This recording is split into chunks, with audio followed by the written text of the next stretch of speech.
Are you dreaming of an E90 M3 or maybe at least an E61 540i? But BMW was always out of your reach. Well, that means you'll probably never buy a new BMW because customers new to BMW buy this, the BMW 2 Series Active Tourer. This is a second generation of a compact minivan.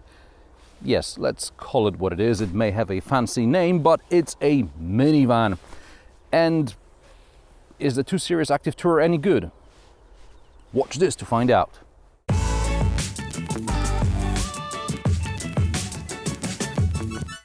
Let's put our living stereo stylus in this groove.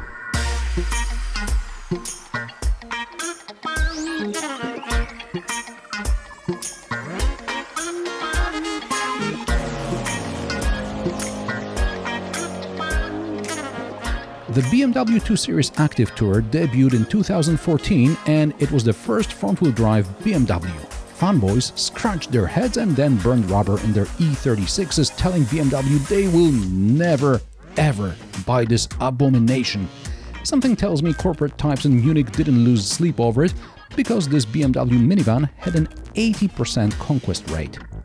Sure, the 2 Series Active Tourer is popular mainly among the pragmatic Germans.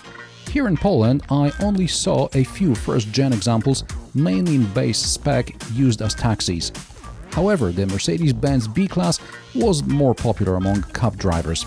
By the way, the B-Class is also a very sensible choice.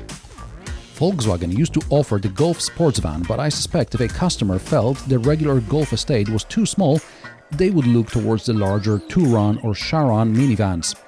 And at that price point, one could consider the BMW 2 Series Active Tourer. Yes, it was smaller, but Active Tourer sounds better than whatever van. Enough what about clients think they like, and let's get into the meaty details, or tofu in panko if you're into BMW sustainable stuff. Practicality. Fun fact, the 2 Series Active Tourer has 171mm ground clearance, which is 6mm more than my so-called SUV Mini Countryman. The second generation 2 Series Active Tourer is 2-3 centimeters larger in every dimension, except for the wheelbase, which remained unchanged. Let's be honest, 2-3 centimeters means cosmetic changes. No wonder the boot volume remained pretty much the same. You can access the boot using the fob or swinging your foot under the bumper. The boot volume, depending on the powertrain, is between 406 and 470 liters, and that's before we start sliding the rear seats or changing the backrest angle. Plug-in hybrids have the smallest boots because there is no underfloor storage. The MHEVs, like this 220i, have 415 liters with some storage under the boot floor, but not as much as in non-electrified versions. Seats in the second row can slide up to 13 centimeters and the backrest angle is adjustable, so you can get about 90 extra liters of boot space. Before you buy, visit your dealer and bring along your suitcase, stroller, bicycle or whatever else you need to carry and check if it fits. Inside the boot there are two shopping bag hooks, a 12-volt socket. It's a shame BMW didn't use the floor as a divider with extra hooks like Volvo did in the XC40.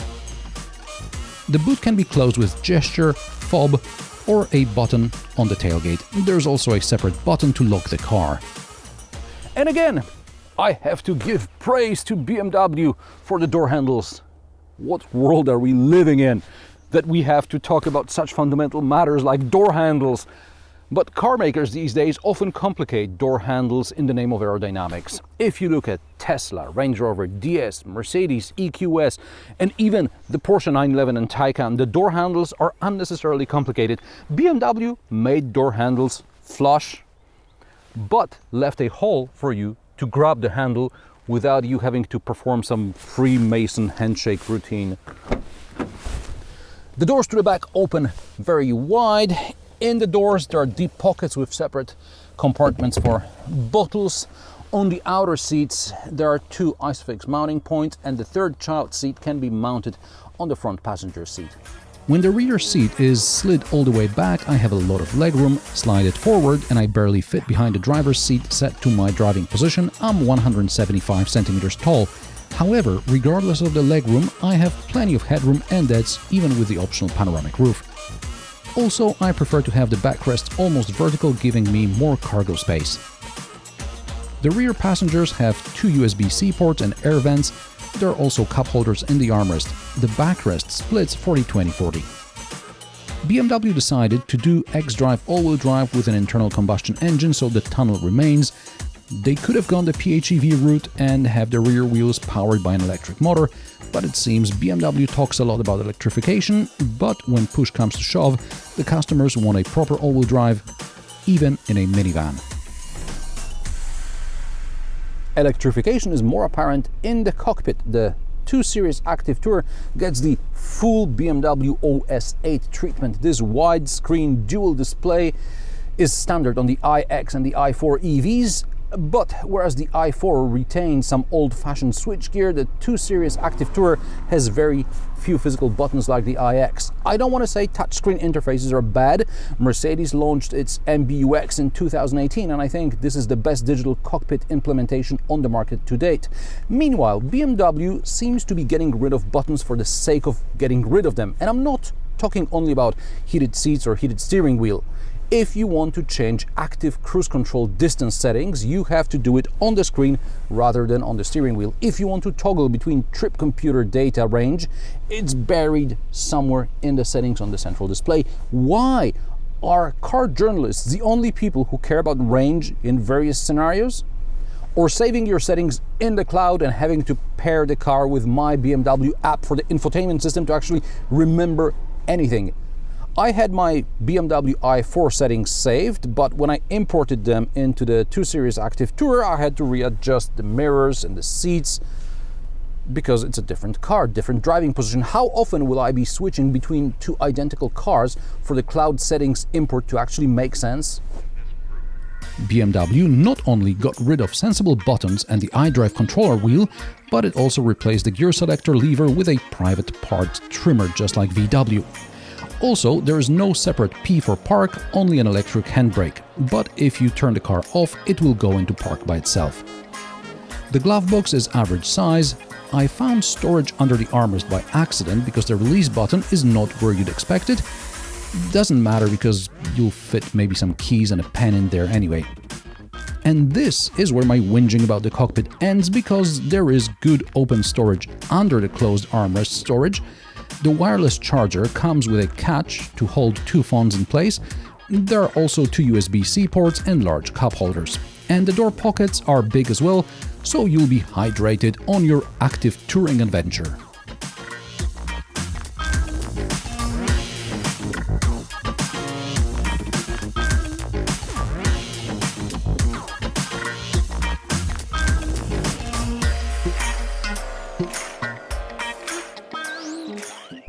The BMW 2 Series Active Tourer can be equipped with the optional panoramic roof. I usually don't pay attention to panoramic roofs because in my area most of the time they're either covered by snow or ice or bird droppings, or you have to cover them because of the sun. However, on a warm spring day, this taste of cabriolet experience was actually very welcome.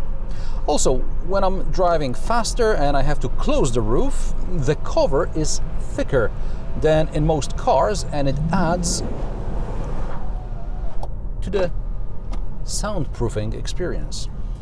The BMW 2 Series Active Tourer is not only a car to potter in around town, but also to drive longer distances. I drove this car for over 1,200 kilometers, majority of which was along dual carriageways and motorways, while the rest was around town and on mountain roads. In the new 2 Series Active Tourer, BMW paid great attention to aerodynamics, which is important not just from the point of view of fuel economy, but also soundproofing. A lot of attention was devoted to things like the seals, shape of the wing mirrors, etc. And the panoramic roof cover also acts as additional thermal and soundproofing.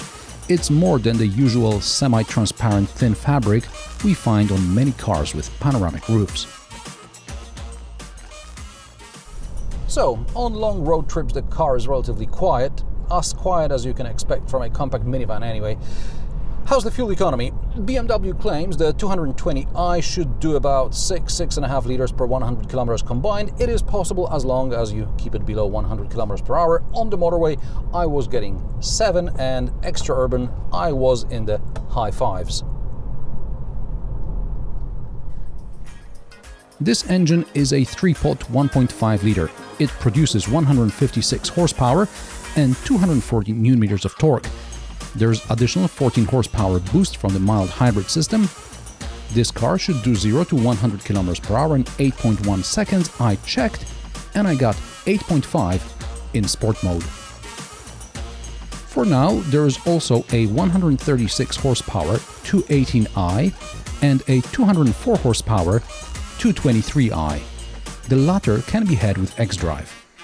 The frugal choice is the 150 horsepower 218d. The base engine versions do not have any form of electrification. The more powerful variants are mild hybrids. PHEVs are coming soon. Depending on the engine variant, the BMW 2 Series Active Tourer can tow up to 1.5 tons. As standard, all versions come with a 7-speed dual-clutch Steptronic gearbox. This gearbox comes with an L mode, which maintains higher gear for towing or engine braking. The optional Sport Steptronic comes with a Sport mode and paddle shifters. BMW promises dynamic handling thanks to redesigned suspension. On the one hand, it's supposed to help turning and maintain better traction, and on the other hand, it's for heavier load in the car as well as during towing. The reality is that the BMW 2 Series Active Tourer feels agile on initial turn-in, but in tighter bends, it's just too slow, what you can expect from the initial feedback. The suspension is a compromise, so if you want comfort, choose smaller rims and more rubber. And if for some reason you think that a minivan is your ideal mountain road car, then get 19s. This car comes on 18s and is neither particularly comfortable nor very good around the corners. On long journeys, you'll appreciate comfortable seats and adaptive cruise control with active lane keeping assist. And the adaptive LED headlights with high beam assistant are great as well, because at night you see more, but you don't dazzle anyone. Prices of the BMW 2 Series Active Tourer start at €36,000, more or less like the BMW X2.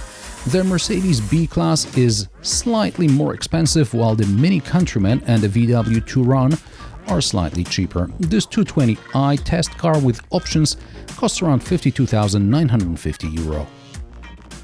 A lot depends on the perception. Underneath, the BMW 2 Series Active Tourer is largely the same car as the BMW X1 or the Mini Countryman, but it's defined by its minivan shape. However, as far as everyday practicality and comfort are concerned, bugger the trendy SUV and get a minivan. And how do you like the new BMW 2 Series Active Tourer? Let me know in the comment section below. If you like my sarcastic, down-to-earth and possibly mildly amusing car reviews, join me every Friday at 3 p.m. Central European Time, and don't forget to subscribe and like this video, as it helps me with the YouTube algorithm. Thanks for watching, and I will see you in the next one.